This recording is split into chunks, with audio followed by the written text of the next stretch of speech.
بسم اللہ الرحمن الرحیم وبہ نستعین سبحانک لا علم لنا الا ما علمتنا انک انت العلیم الحکیم وصلی اللہ علی نبینا محمد۔ ناظرین کرام، ہماری گفتگو مسلسل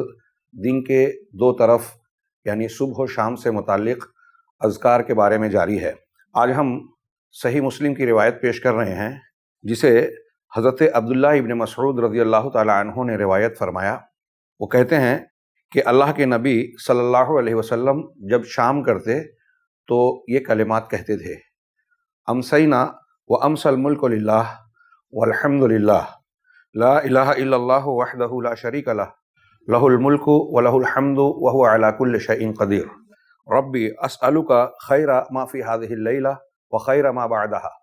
واعوذ بک من شر ما فی ہذہ اللیلہ وشر ما بعدہا رب اعوذ بک من الکسل وسوء الکبر رب اعوذ بک من عذاب فی النار وعذاب فی القبر۔ اور جب صبح کرتے تو عبداللہ ابن مسعود رضی اللہ تعالیٰ عنہ کہتے ہیں کہ ان کلمات میں امسینا و امسی الملک کی جگہ اصبحنا و اصبح الملک للہ کے کلمات کہتے۔ یہ بڑی مفید اور اہم دعا ہے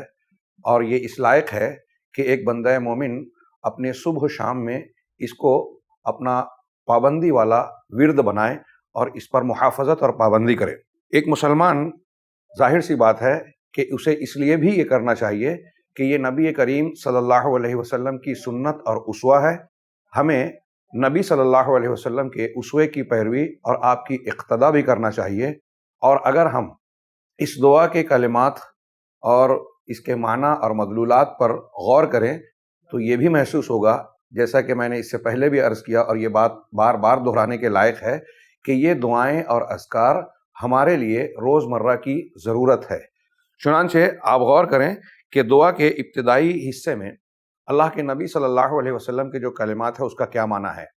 امسینا و امسی الملک للہ، ترجمہ ہوگا کہ امسینا ہم شام کے وقت میں ہم داخل ہو گئے، و امسی الملک للہ اور ساتھ ہی ساتھ کائنات، پوری کائنات کی سلطنت بھی اللہ تبارک و تعالیٰ کے لیے ہو گئی، اللہ تبارک و تعالیٰ کے لیے خاص ہو گئی۔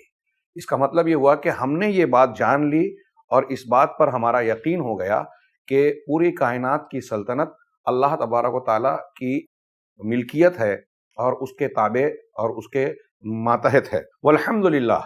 اور تمام تعریف اللہ کے لیے ہے۔ اللہ کے علاوہ کسی کے لیے حقیقی تعریف نہیں ہے۔ کیوں اللہ کے لیے ہے؟ تعریف اس کی ہوتی ہے جس کے اندر خوبیاں ہوں۔ جب ہم نے یہ کہا کہ تمام تعریف اللہ کے لیے ہے، تعریف کا مستحق صرف اللہ تبارک و تعالیٰ کی ذات ہے، تو اس کا مطلب یہ ہے کہ ہم یہ کہہ رہے ہیں کہ جتنی بھی خوبیاں اور کمالات ہو سکتے ہیں سب اللہ تبارک و تعالیٰ کے لیے ثابت ہیں۔ ہم اس کو اللہ کے لیے ثابت اور قائم مانتے ہیں۔ اللہ تبارک و تعالیٰ حقیقی طور سے تمام صفات کمال سے متصف ہے، اسی لیے بندہ یہاں یہ کہے گا کہ تمام تعریف کا مستحق صرف اللہ تبارک و تعالیٰ ہے۔ فَالْتَجَأْنَا إِلَيْهِ وَحْدَهُ، جب اللہ ہی کے لیے ساری تعریف ہے، ساری خوبیوں کا مالک وہی ہے، تو ہم صرف اسی کی طرف پناہ پکڑتے ہیں، اپنے سارے کاموں میں صرف اللہ تبارک و تعالیٰ سے مدد طلب کر رہے ہیں اور اپنی عبادت کو، اپنی حمد و ثنا اور تعریف و ستائش کو اسی کے لیے خاص کرتے ہیں اور اسی کے جناب میں شکر بجا لاتے ہیں، کسی اور کے جناب میں نہیں۔ یہ جب اقرار کیا بندے نے کہ تمام تعریف کا حقدار صرف اللہ تبارک و تعالیٰ ہے، تو اس کے فوراً بعد بندے نے ان کلمات میں اپنے ایمان اور اپنی توحید کا اعلان کیا اور کہا: لا الہ الا اللہ وحدہ لا شریک لہ، اللہ کے سوا کوئی معبود برحق نہیں ہے، وہ تنہا ہے اور اس کا کوئی شریک، ساجھیدار اور پارٹنر نہیں ہے۔ یہاں صاحب کتاب نے خاص طور سے تذکرہ کیا کہ اس بات کو ملحوظ رکھنا مناسب ہے، ذہن نشین رکھنا چاہیے کہ لا الہ الا اللہ یہ جو کلمہ توحید ہے اس میں دو رکن ہیں، ایک نفی اور ایک میں اس بات۔ لا الہ یہ نفی ہے، اس میں انکار ہے اللہ تبارک و تعالیٰ کے علاوہ تمام معبودان کا۔ جن لوگوں کو دنیا کے اندر پوجا جاتا ہے، لوگ قابل عبادت سمجھ کر ان کی پرستش کرتے ہیں، بندہ اس کلمے کے ذریعے سے یہ کہہ رہا ہے کہ اللہ کے سوا کوئی بھی حقیقی طور پر معبود یا عبادت کے لائق نہیں ہے، اور الا اللہ کہہ کے اللہ تبارک و تعالیٰ کے لیے اس کا اس بات کر رہا ہے۔ یہ نفی اور اس بات کہ کوئی نہیں ہے سوائے اللہ کے، اس کی وجہ سے معنی میں تاکید اور حصر کا مفہوم پیدا ہوتا ہے۔ ہم ترجمہ کہتے ہیں عبادت کے لائق صرف اللہ تعالیٰ کی ذات ہی ہے۔ یہ جو حصر کا معنی پیدا ہو رہا ہے اس نفی اور اس بات کے ذریعے سے پیدا ہو رہا ہے، اور اس معاملے کی توحید کی عظمت شان اور اس کی اہمیت کے پیش نظر ان کلمات میں مزید اس کی تاکید کی گئی ہے۔ آگے کہا گیا وحدہ لا شریک لہ، اللہ کے سوا کوئی معبود برحق نہیں ہے، وہ تنہا ہے۔ جب ہم نے اللہ کو معبود مانا تو اس بات کو مزید مؤکد اور مضبوط بنانے کے لیے وحدہ کی تاکید لائے کہ وہ اللہ ہی ہے اور اکیلا ہے، اور پھر جو پہلے نفی کی تھی کہ اس کے سوا کوئی معبود برحق نہیں ہے، اس کی تاکید ہو رہی ہے اگلے جملے سے، اگلے تعبیر سے، لا شریک لہ، اس کا کوئی شریک نہیں ہے۔ مطلب کسی بھی اعتبار سے کوئی بھی اللہ تبارک و تعالیٰ کے کسی حق میں، کسی صفت میں، کسی خوبی میں شریک کار نہیں ہے۔ گویا اس طریقے سے توحید کے معنی اور مفہوم میں مضبوطی اور تاکید پیدا ہو گئی۔ یہ مقام توحید کے تعلق سے اہتمام کے طور پر اس دعا میں اور دوسرے بہت سارے ثابت شدہ اذکار اور دعاؤں میں آپ کو موجود ملیں گے۔ اب جب بندے نے اللہ تبارک و تعالیٰ کی وحدانیت کا اور توحید کا اقرار کر لیا، اسے تسلیم کر کے اس کا اعلان کیا کہ میں اسی بات پر قائم ہوں، اسی بات کو مانتا ہوں کہ اللہ کے سوا کوئی معبود برحق نہیں، وہ اکیلا تنہا ہے اور اس کا کوئی شریک نہیں، تو اس کے فوراً بعد یہ بھی ذکر کیا کہ ساری ملک، ساری کائنات اور سلطنت صرف اللہ تبارک و تعالیٰ کے اختیار میں ہے۔ وہی اللہ تبارک و تعالیٰ پوری کائنات کا مالک ہے، اس کا متصرف ہے، اور ساری تعریف اور قدرت بھی اسی کے اختیار میں ہے۔ تعریف کے لائق وہی ہے، ہر چیز پر وہ قدرت رکھتا ہے۔ چنانچہ آگے کہا لہ الملک و لہ الحمد، اسی کے لیے ملک اور سلطنت ہے، وَلَهُ الحمد، اور حمد اور تعریف کا حقدار بھی تنہا وہی ہے، وَهُوَ عَلَى كُلِّ شَيْءٍ قدیر، اور اللہ تبارک و تعالی ہر چیز پر قادر ہے، ہر چیز پر قدرت رکھتا ہے۔ پس ساری سلطنت اسی کے ہاتھ میں ہے، اور کائنات کی ایک ایک چیز اسی کے قبضہ قدرت میں ہے، اور تعریف اور حمد جسے کہا جاتا ہے وہ ملک کے اعتبار سے، ملکیت کے اعتبار سے کہیے یا استحقاق کے اعتبار سے، اللہ تبارک و تعالیٰ ہی کے لائق ہے، زیبا ہے اور اس کے لیے خاص ہے، اور اللہ سبحانہ و تعالیٰ ہر چیز پر قدرت رکھتا ہے۔ یہ ان کلمات کا مفہوم ہوا۔ لہذا اللہ تبارک و تعالیٰ کی قدرت سے کوئی بھی چیز، کائنات کی کوئی ہستی، کوئی وجود، کوئی کام اللہ کی قدرت سے باہر نہیں ہے۔ جیسا کہ سورہ فاطر میں اللہ تبارک و تعالیٰ نے ارشاد فرمایا وَمَا كَانَ اللَّهُ لِيُعْجِزَهُ مِنْ شَيْءٍ فِي السَّمَاوَاتِ وَلَا فِي الْأَرْضِ إِنَّهُ كَانَ عَلِيمًا قَدِيرًا، کہ آسمانوں اور زمین میں کوئی بھی چیز ایسی نہیں ہے جو اللہ تبارک و تعالیٰ کو عاجز کر سکے، بے بس کر سکے۔ یقیناً اللہ تبارک و تعالیٰ کامل علم والا اور پوری پوری قدرت رکھنے والا ہے۔ دنیا میں کوئی بھی انسان کسی کام کے کرنے کی صلاحیت یا قدرت سے جب محروم ہوتا ہے تو اس کی بنیادی وجہ کیا ہوتی ہے؟ یا تو اس کام کے کرنے کے تعلق سے اس کو علم نہیں ہوتا، یا اس کام کے کرنے کی طاقت اور قدرت نہیں ہوتی۔ ایک آدمی طاقت رکھتا ہے لیکن اس کو مثال کے طور پہ ہوائی جہاز چلانے کا طریقہ نہیں معلوم ہے، تو وہ ہوائی جہاز کا پائلٹ نہیں بن سکتا۔ ایک آدمی پائلٹ بننے کا علم رکھتا ہے لیکن اس کی بینائی چلی گئی، وہ اندھا ہو گیا، مطلب اس کے اندر قدرت نہیں ہے، وہ ہوائی جہاز کے چلانے کا، آپریٹ کرنے کا علم رکھتے ہوئے بھی اس قدرت سے محروم ہے۔ لہٰذا کسی چیز پر قدرت رکھنے کے لیے یہ دو باتیں ہونا ضروری ہے، دو صفت کا ہونا، ایک علم کا اور ایک قدرت کا، طاقت کا۔ اللہ تبارک و تعالیٰ علم میں بھی کامل ہے اور قدرت میں بھی کامل ہے، لہٰذا کائنات کی کوئی بھی چیز ایسی نہیں ہے جو اس کے قدرت کے دائرے سے باہر ہو۔ پھر اس کے بعد ان جملوں کو جو بندہ ان کلمات میں ادا کرتا ہے، اللہ کے نبی صلی اللہ علیہ وسلم کی تعلیم کے مطابق کہ تمام تعریف کا حقدار اللہ ہے، اس کے سوا کوئی معبود برحق نہیں، سارے ملک اور سلطنت اسی کے قبضے اور اختیار میں ہے، تعریف کا مستحق وہی ہے اور وہی ہر چیز پر قدرت رکھتا ہے۔ دعا کرنے سے پہلے، اپنی گزارش پیش کرنے سے پہلے ان کلمات کے کہنے سے گویا اس میں اشارہ ہے کہ اگر آپ اللہ تبارک و تعالیٰ سے کوئی چیز طلب کرنا چاہتے ہیں، مانگنا چاہتے ہیں، تو دعا کا ایک ادب یہ ہے کہ اس سے پہلے آپ اللہ تبارک و تعالیٰ کی حمد و ثنا بیان کریں، اس کی توحید کا، اس کے ملک اور سلطنت کے مالک ہونے کا، اس کی قدرت کا، اس کی ربوبیت کا اعتراف کریں۔ اس سے ایسا کرنے سے دعا کی قبولیت کا امکان بڑھ جاتا ہے، اور یہ امید ہوتی ہے کہ آگے بندہ جو جائز دعائیں مانگ رہا ہے اللہ تبارک و تعالیٰ کے یہاں وہ شرف قبولیت حاصل کرے گی اور اس کی حاجت اور اس کا سوال پورا ہوگا۔ چنانچہ آگے اللہ کے نبی صلی اللہ علیہ وسلم نے جو کلمات سکھائے اس میں ہے رب اسألک خیر ما فی ہذہ اللیلہ وخیر ما بعدہا، کہ پروردگار میں تجھ سے اس رات کی بھلائی کو اور اس کے بعد کی جو راتیں ہیں ان کی بھلائیوں کو مانگتا ہوں۔ مطلب یہ ہوا کہ میں تجھ سے یہ سوال کر رہا ہوں کہ آج کی جو رات آنے والی ہے، اس رات میں تیرے ارادے اور مشیت میں تیرے نیک بندوں کے لیے جو بھی اچھائیاں، وہ ظاہری ہوں یا باطنی ہوں، مادی ہو یا معنوی ہو، جو بھی بھلائیاں ہیں جو تیری جانب سے نیک بندوں اور صالح بندوں کے لیے مقدر ہیں، تیری مخلوق کے لیے مقدر ہیں، پروردگار میں ان بھلائیوں کا تجھ سے سوال کرتا ہوں۔ اور اسی طریقے سے دین اور دنیا کی جو بھی فائدے مند چیزیں ہیں ان تمام چیزوں سے تو مجھے بہرہ فرما، اس سے محروم نہ کر۔ اور وَخَيْرَ مَا بَعْدَهَا کا مطلب یہ ہے کہ اس رات کے بعد کی جو راتیں آنے والی ہیں ان راتوں کی بھلائیوں کو بھی تو مجھ کو عطا فرما، اس میں جو تو نے ارادہ کر رکھا ہے ظاہری اور باطنی بھلائیاں، اس سے تو مجھے محروم نہ فرما۔ اس کے بعد کلمات ہیں وَأَعُوذُ بِكَ مِن شَرِّ مَا فِي هَذِهِ اللَّيْلَةِ وَشَرِّ مَا بَعْدَهَا، کہ میں تیری پناہ طلب کرتا ہوں، تیری پناہ میں آتا ہوں، تجھ سے بچاؤ مانگتا ہوں۔ کس بات سے؟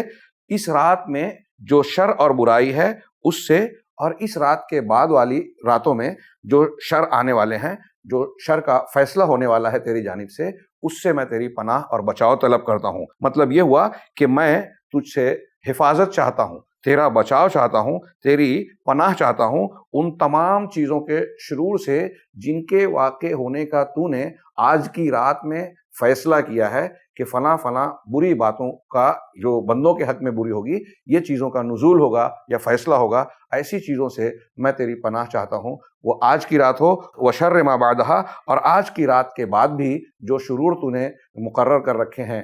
بندوں کے حق میں۔ یہاں یہ بات قابل لحاظ ہے کہ اللہ تبارک و تعالیٰ کی جانب سے کوئی چیز خالص شر نہیں ہوتی، یہ بندوں کے حق میں کسی کے حق میں خیر اور کسی کے حق میں شر ہوتی ہے۔ جیسے مثال کے طور پہ اللہ تبارک و تعالیٰ نے جو سزائیں نافذ کی ہیں، حدود مقرر کی ہیں کہ چور کا ہاتھ کاٹا جائے، زانی کو کوڑے یا رجم کی سزا دی جائے، تو یہ گنہگار کے حق میں ایک زاویے سے بظاہر شر ہو سکتی ہے، لیکن حقیقت میں یہ بہت سارے خیر کا پہلو اپنے اندر سمیٹے ہوئے ہے، خود گنہگار کے کفارے کے اعتبار سے، اور ان سزاؤں کی وجہ سے دوسروں کی جان مال کی جو حفاظت ہوتی ہے ان کو تحفظ حاصل ہوتا ہے، اس اعتبار سے اس میں خیر ہے۔ تو یہاں جو شر کی بات کہی جا رہی ہے وہ بندوں کے اعتبار سے کہا جا رہا ہے، نہ کہ اللہ تعالیٰ کی جانب سے۔ چنانچہ بندہ یہاں یہ سوال کر رہا ہے ظاہری اور باطنی اعتبار سے تیری جانب سے ایسی چیزوں کا فیصلہ صادر ہونے والا ہے جو بندوں کے حق میں شر ہے، پروردگار تو مجھے اس سے محفوظ رکھ، وہ آج کی رات ہو یا آج کے بعد کی رات کا ہو۔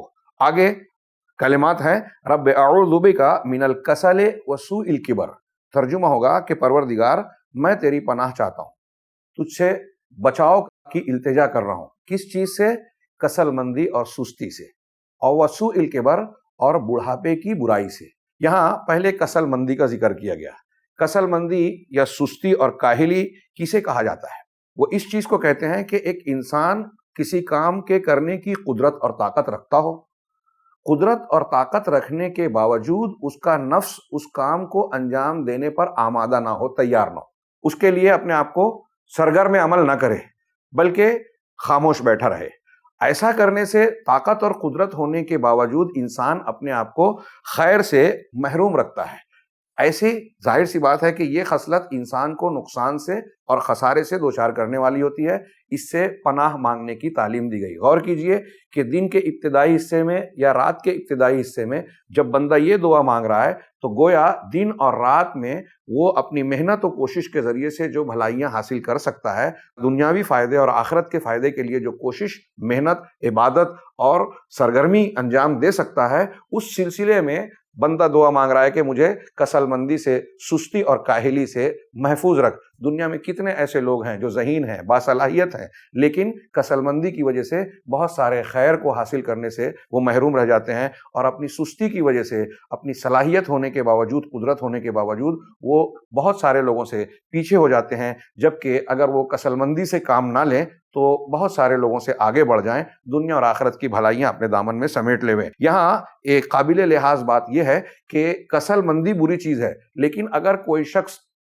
کسی کام کو کرنے کی قدرت نہیں رکھتا، قدرت ہی سے محروم ہے، اور وہ قدرت نہ ہونے کی وجہ سے، طاقت اور بس نہ ہونے کی وجہ سے اس کام کو نہیں کرتا، تو ایسا شخص کسل مند نہیں کہلائے گا، کاہل اور سست نہیں کہلائے گا، بلکہ وہ شریعت کی نظر میں معذور ہوگا عاجزی کی وجہ سے، اس لیے کہ عاجزی سے قدرت کا نہ ہونا ظاہر ہوتا ہے، اور ایسا شخص جو عاجزی اور طاقت نہ ہونے کی وجہ سے کوئی عمل کو ترک کرتا ہے، وہ اللہ کے یہاں بھی اور لوگوں کے یہاں بھی جو ہے معیوب شخصیت نہیں رکھتا، عیب کی بات نہیں رکھتا۔ اس میں جو دوسرا کلمہ کہا گیا ہے اعوذ بک من الکسل و سوء الکبر، تو سوء الکبر سے کیا مطلب ہے؟ کبر بڑھاپے کو کہتے ہیں، اور بڑھاپے میں اگر انسان کی عقل مختلط ہو جائے، اس کی عقل محفوظ نہ رہے، اور رائے اس کی بگڑ جائے، اور جسمانی اعتبار سے وہ ایسا بن جائے کہ لوگوں کا محتاج ہو جائے، تو یہ بڑھاپے کی برائیاں ہیں۔ بندہ دعا مانگ رہا ہے رب العالمین سے کہ اگر میں بڑھاپے کی عمر کو پہنچوں یا بڑھاپے میں داخل ہوتا ہوں تو مجھے بڑھاپے کی خرابیوں سے، عیوب سے تو محفوظ رکھ، کہ جس کی وجہ سے عقل ختم ہو جائے اور انسان مختلط الرائے ہو جائے۔ اس کے بعد دعا کے کلمات ہیں رب اعوذ بک من عذاب فی النار وعذاب فی القبر، کہ پروردگار میں تیری پناہ چاہتا ہوں، تجھ سے بچاؤ طلب کرتا ہوں جہنم میں عذاب سے اور قبر میں عذاب سے۔ یہاں عذاب نکرہ ہے، یعنی چھوٹے سے چھوٹا یا کسی بھی قسم کا عذاب ہو،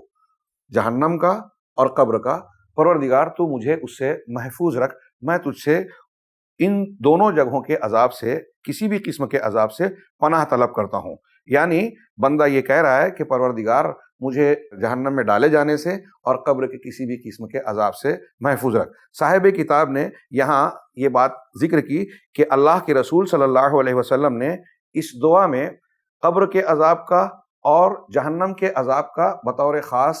ذکر کیا ہے، جبکہ آخرت میں عذاب جہنم کے علاوہ اور بھی کئی قسم کے عذاب ہوں گے، ان کا تذکرہ نہیں کیا۔ اس کی وجہ یہ ہے کہ یہ دونوں عذاب بہت بڑے ہوں گے، اور قبر آخرت کی پہلی منزل ہے۔ اگر کوئی شخص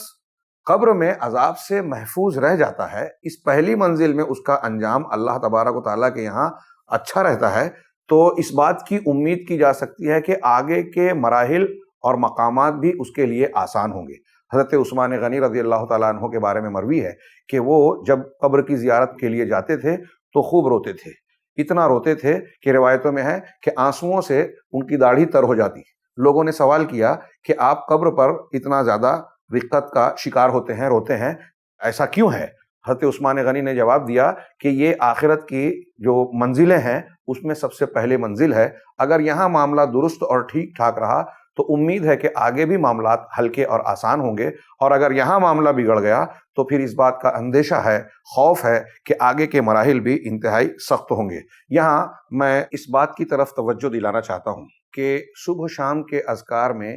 اس عظیم الشان دعا کے آخری کلمات میں اللہ کے نبی صلی اللہ علیہ وسلم نے ہمیں جو تعلیم دی کہ قبر کے عذاب سے اور جہنم کے عذاب سے محفوظ رکھ، ایک بندہ یہ غور کرے کہ قبر کا عذاب اور جہنم کا عذاب کتنا وحشت ناک، کتنا خوفناک، اور ایسا ہے کہ اگر بندہ قرآن و حدیث میں وارد ان کے اوصاف اور تفصیلات کو ہلکا سا بھی جانے تو اسے یہ ماننے میں دقت نہیں ہوگی کہ ایک انسان کے لیے سب سے زیادہ بڑا مقصد زندگی کا یہ ہونا چاہیے کہ وہ ان اعمال اور راستوں کو اختیار کرے جس کے ذریعے سے قبر اور جہنم کے عذاب سے بچ جائے۔ قبر کی عذاب کی ہولناکی کا اندازہ لگانے کے لیے میں ایک حدیث کا صرف ایک ٹکڑا پیش کرنا چاہتا ہوں۔ صحیح مسلم کی ایک لمبی روایت میں اللہ کے نبی صلی اللہ علیہ وسلم کا ارشاد مروی ہے، وہ کہتے ہیں کہ لولا اللہ تدافنوا لا دعوت اللہ ان یسمعکم من عذاب القبر ما اسمعو او کما ورد فی الحدیث۔ اللہ کے نبی صلی اللہ علیہ وسلم فرماتے ہیں کہ اگر ایسا نہ ہوتا کہ تم اپنے مردوں کو دفن کرنا چھوڑ دو گے تو میں اللہ تبارک و تعالیٰ سے یہ دعا کرتا کہ وہ تم کو بھی عذاب قبر کی وہ آوازیں چیخ و پکار سنا دے جو میں سنتا ہوں۔ اس کا مطلب آپ اندازہ لگائیے کہ نبی کریم صلی اللہ علیہ وسلم فرما رہے ہیں کہ اگر قبر کے عذاب کی چیخ و پکار انسان اور ہم اور آپ سن لیں